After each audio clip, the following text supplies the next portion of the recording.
자, 얼마 전에 청와대에서 있었던 일이죠. 문재인 대통령이 취임 2주년을 맞아서 KBS 기자와 함께 대담을 진행을 했습니다. 그 인터뷰 80분 정도 굉장히 팽팽하게 진행이 됐고 화제가 되고 있는데요.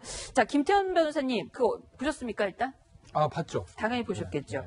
자, 그 내용 중에서 사실 많은 부분들이 기억에 남고 국민들 입장에서 논쟁이 돼야 되는데 그러게요. 그 기자에게 지금 그 송현정 기자인가요? 네, 그 네. 기자한테 지금 모든 관심이 집중되고 있는 것 같아요. 사실 정상적인 상황은 아니에요. 왜냐하면 문재인 대통령 취임 당시에 모든 현안에 대해서 기자들과 자주 기자회견에서 직접 국민께 알리겠습니다라고 취임사 때 얘기를 하셨던 걸로 제가 기억을 하는데 네. 사실은 국내 언론과 인터뷰라든지 기자회견, 예를 들면 대국민 브리핑 이런 것들이 사실은 그게 많지 않았습니다. 최근에 있었던 게 올 신년 기자회견이었고 그 다음에 이제 몇 개월 지나서 1대1 회담이 있었던 건데 네. 사실 그렇기 때문에 대통령 정말 오랜만에 어떻게 보면은 좀 더 밀도 있는 어떤 기자회견을 한 것이기 때문에 네. 그 내용 국내에 있는 여러 현안에 대해서 대통령이 어떤 생각을 가지고 있느냐에 대한 그게 사실은 논의의 중심이 돼야 되는데 그 다음 언론을 인터넷 공간에서 회자된 거는 대통령의 발언이 아니라 그 송현정 기자의 질문 내용과 태도 논란이었거든요. 인상을 썼다. 뭐 이런 인상을 내용 썼다. 같은 게 무슨 뭐 독재자라는 표현을 썼다. 네. 대통령의 뭐 말을 끊었다. 네. 뭐 어쩌고 그런 얘기들이 있는데 글쎄 저는 그것들을 문제 삼는 이유를 저는 이해가 가지 않는다는 거죠. 어차피 인터뷰와 인터뷰인은 공격과 수비입니다. 네. 어쨌든 인터뷰하는 사람은 뭔가 인터뷰를 당한 인터뷰이로부터 뭔가를 끌어내기 위해서 계속 공격적으로 질문할 수밖에 없고 네. 그걸 얼마나 순발력 있고 잘 대답하느냐 해가지고 인터뷰의 어떤 품격이라든지 실력 뭐 이런 것들 현안에 대한 진짜 생각 이런 것들이 드러나는 건데 네. 기자의 본분을 다한 걸 가지고 태도 논란 자꾸 이렇게 얘기를 하면 그러면 사실 언론사랑 인터뷰할 필요가 없는 거죠. 그러면 뭐 청와대 대변인이랑 무슨 둘이 해서 대변인이 묻고 대통령이 답하는 그런 거 해야 되는 거 아니겠습니까? 네. 그러니까 정말 기자회견의 어떤 그 본질이나 이런 거 생각을 해보면 저는 뭐 송현정 기자가 지금 왜 일부 분들로부터 욕을 먹고 있는 건지 이것도 또한 일도 이해가 안 갑니다. 저는. 오거돈 시장 같은 분들도 마찬가지로 그 기자의 태도가 약간 문제가 있었다는 식으로 여당에서도 지적들이 나오고 있는데 황우택 부대변인께서는 어떻게 보셨어요? 저도 여러 쪽에서 얘기를 들어봤는데요. 아마 네. 그 당시 촬영할 때 워낙 얼굴이 굳어 있고 표정이 안 좋으니까 네. PD들이 좀 웃어라 이렇게 글로 써가지고 보여줬다는 거예요. 아, 그런데도 기자한테. 이게 저런 표정이 된 거는 제가 보기에 뭐 이걸 뭐 불편하거나 이게 아니라 굉장히 긴장을 많이 해서 그런 것 같고요. 근데 사실은 현장에서도 그런 분위기는 있을 거 아닙니까? 네. 굳어 있다. 아마 제가 보기에는 뭐 긴장을 해서 그런 것 같고 지금 김태현 변호사 말씀처럼 사실은 기자들은 이 말 끊고 아니면 상대방 말을 끝까지 안 듣고 이게 사실은 굉장히 많잖아요. 네. 근데 익숙치 않은 거죠. 우리나라 국민들한테는 대통령의 말을 중간에 끊고 그 질문을 하고 이런 거에 제가 보기 익숙치 않은 것 같은데 뭐 미국에서는 이보다 더 심한 것도 많죠. 트럼프 네. 대통령은 백악관 집무실에서도 뭐 기자들한테 그렇죠. 엄청나게 직접. 근데 이제 좀 다른 게 이제 우리나라랑 미국 문화가 좀 다른 거죠. 미국 네. 같은 경우에는 뭐 대통령 보고 막 이제 SNS에서 사실 욕도 막 하거든요. 네. 그래도 이제 문제 안 되는데 우리나라는 이제 정서적으로 그런 건 아닌 것 같은데 저도 이제 이런 건 좀 있었어요. 질문의 내용이 이제 야당이나 아니면 약간 보수 언론에서 얘기하는 얘기들이 많이 나왔던 건 맞는 것 같아요, 보면은. 네. 그럼에도 불구하고 어쨌든 불편한 질문을 들을 수밖에 없고 더구나 또 청와대나 문재인 대통령도 더 공격적으로 해도 괜찮다, 불쾌하지 않았다라고 얘기하고 있기 때문에 네. 제가 보기에는 이거를 기자 개인에 대한 문제로 몰고 가는 건 뭐 적절하지는 않은 것 같습니다. 자, 저 기자의 태도가 워낙 화제가 되다 보니까 기자 출신인 이낙연 총리도 그 한마디 했습니다. 기자 생활했던 이낙연 총리 페이스북에다가 글을 하나 올렸는데 지금 보시는 것처럼 그 신문의 문자는 들을 문자다. 그래서 그 기자가 좀 더 들었어야 된다라는 취지로 글을 올렸다는 것 아닌가 뭐 이런 뉘앙스로 보이는데요. 자, 이도훈 의원님. 네네. 저는 뭐 듣기도 해야 되지만 어렸을 때 저 주니어 기자였을 때는 국민을 대신해서 뭐 여러 가지들을 물어야 된다라는 거를 좀 많이 또 동시에 배웠던 것 같거든요. 저는 네. 이낙연 총리가 페이스북에 관련된 글을 썼다고 그러길래 네. 그 송현정 기자를 격려하고 송현정 기자를 공격하는 그 문재인 대통령 열혈 지지자들에게 자제를 당부하는 글인가 했는데 제 예상하고는 빗나간 것 같습니다. 네. 지금 우리 시메커가 말씀하신 대로 그 기자가 묻는 존재냐 듣는 존재냐.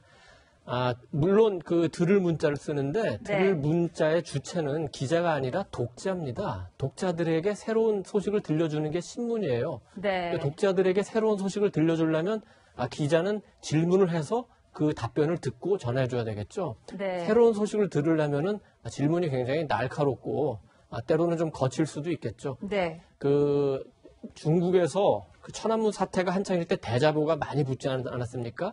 네. 그때 붙었던 대자보의 주요 내용 중에 하나가 기사는 적나라해야 된다. 적나라하지 않으면 기사가 아니다. 네. 질문도 마찬가지입니다. 권력자를 찬양하는 기사를 질문을 하는 것보다는 권력자가 불편해하는 그 질문을 하는 게 훨씬 훌륭한 기자입니다. 네. 언론은 원래부터 그 권력을 비판하기 위해서 있는 거고 가장 큰 권력은 정부고 대통령이니까 당연히 언론의 사명은 대통령과 정부를 비판하고 견제하는 거고요. 네. 기자의 사명은 언론으로서 대통령과 권력자들이 불편한 질문을 하고 불편한 질문을 통해서 답변을 얻어내는 겁니다. 저는 송현정 기자가 굉장히 잘했다고 생각하고 어떻게 보면 송 기자가 언론사로서의 KBS를 네. 살렸다고도 생각합니다. 사실 그 KBS가 이제 공영방송 아닙니까? 그래서 네. 정권이 바뀔 때마다 KBS는 조금 그 정권과 가까운 게 아닌가, 친정부적인 게 아닌가 이런 의구심을 많이 갖게 되고 사실 문정부 들어서도 마찬가지거든요. 네. 근데 송 기자가 질문을 하는 거 보고 그래도 KBS가 굉장히 기자 정신 가진 기자가 남아 있구나. 이런 생각을 하면서 KBS 아직 그 언론사로서 신뢰할 만하네. 이런 생각을 한 그 시청자도 저는 굉장히 많다고 봅니다. 네. 최지봉 교수님께 네. 좀 여쭤보겠습니다. 저는 네. 사실 네. 저 한 80분 정도 보면서 그렇게까지 무례하다는 생각은 안 들었는데 그냥 할 만한 질문들 하다는 생각이 들었는데 네. 자, 이 문 대통령 지지자들 입장에서는 어떤 대목에서 그렇게 불편했을 거라고 생각을 하십니까? 뭐 이제 그 문 대통령 지지자 입장에 제가 말씀드릴게요. 네. 첫 번째는 이제 뭐 예를 들면 독재자 발언 같은 거 그냥 네. 불편했던 것 같아요. 예를 네. 들면 이런 거죠. 뭐 야당이 비판을 강하게 하고 있고 야당이 상당히 공격적으로 비판을 하고 있는데 네. 대통령 어떻게 생각하시냐 이렇게 물어본 것과 독재자란 말을 썼는데 이런 말이 이제 아마 그분들 듣기에 별로 그런 말까지 꼭 써야 되겠느냐 하는 그런 질문인 것 같고 그런 의문인 것 같고요. 네. 근데 말을 끊는 문제도 사실은 예의가 없다 이렇게 보시는 것 같아요. 그러다 네. 보니까 이제 그런 문제가 발생하는데 저는 이제 그 차원은 그러니까 예를 들어서 태도의 문제는 저는 뭐 문제 있다고 보진 않아요. 네. 저는 한 가지 꼭 말씀드리고 싶은 게 말을 끊는 부분은 저는 이거는 태도의 문제가 아니라 인터뷰의 스킬이라고 저는 생각을 하거든요. 저도 기자들이 많이 중간에 인터뷰하는 경우 많아요. 네, 전화해서 언론에 관련된 질문하고 네. 제가 말하는데 끊지 않습니다. 그분들 끝까지 듣고 나서 또 질문을 해요. 네. 그러니까 제 말은 인터뷰 2가 어떤 얘기를 하는지를 다 들어보고 나서 추가 질문을 하면 네. 충분히 이해가 더 잘 되거든요. 근데 중간에 끊어버리면 말을 시작해서 예를 들면 김태현 변호사 질문을 했는데 김태현 변호사 얘기하려는 전체 맥락이 있지 않겠어요. 근데 중간에 끊어버리면 뒷부분을 못 듣게 돼요. 그래서 저는 이게 인터뷰하면서 뭐 시간상의 제약이 있다면 질문을 좀 축소하든지 이랬으면 좋을 텐데 그러지 않고 이제 중간에 끊으려고 하다 보니까 결국 전체 맥락을 이해하는 좀 어려움이 있었다. 그래서 인터뷰하는 과정에서 그 부분만 조금만 수정을 했으면 뭐 질문을 하고 뭐 공격적인 태도를 보이고 이거는 저는 뭐 크게 문제가 되지 않는다고 봐요. 그러나 네. 이제 인터뷰어가 인터뷰에게 좀 더 충분히 얘기할 수 있는 기회를 줬으면 좋았을 거다라는 생각은 들었습니다. 이전에 당선된 직후에 문재인 대통령 소감 밝힌 걸 보면은 극성 지지자들이 그때부터 화제였잖아요. 네. 문재인 대통령. 근데 그때 극성 지지자들이 뭔가 문 대통령의 경쟁자들에 대해서 막 그 악성 댓글이나 뭐 이런 것들 다는 거에 대해서 그때 양념으로 생각해야 되지 않느냐 뭐 이런 말씀을 하셔가지고 굉장히 화제가 됐었는데 문 대통령. 네네.